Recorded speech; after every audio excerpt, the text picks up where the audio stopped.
معاشرے کی ترقی کا انحصار نوجوان نسل پر ہوتا ہے۔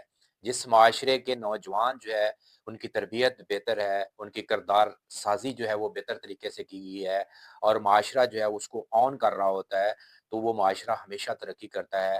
وہی ڈیولپمنٹ ہوتی ہے، اس کی اصل ایسٹ جو ہوتا ہے یا جسے اثاثہ جات کہا جاتا ہے، وہ نوجوان نسل ہوتی ہے۔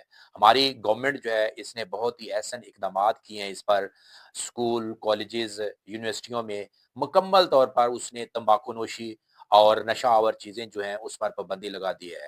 ہماری نوجوان نسل جو ہے وہ بہرا روی کا شکار ہے، وہ سگریٹ نوشی کرتی ہے، وہ شیشہ پیتی ہے، وہ آئس کا نشہ کرتی ہے۔ آج کل جو ہے وہ بہت جدید قسم کے نشہ آور چیزیں آ گئی ہیں، اس کے لیے ایکوپمنٹ یوز کیے جاتے ہیں۔ اس سے کیا ہوتی ہے، وہ ان میں اٹریکشن پیدا ہوتی ہے اور اس کو ٹرینڈ جو ہے وہ سمجھا جاتا ہے۔ تو گورنمنٹ نے اس پہ بہت احسن اقدامات کیے ہیں اور مکمل طور پر پابندی لگا دی ہے، اور جو بھی یہ کرے گا اس کو اس کی سزا بھگتنا پڑے گی، اس کی سزا جزا ہوگی۔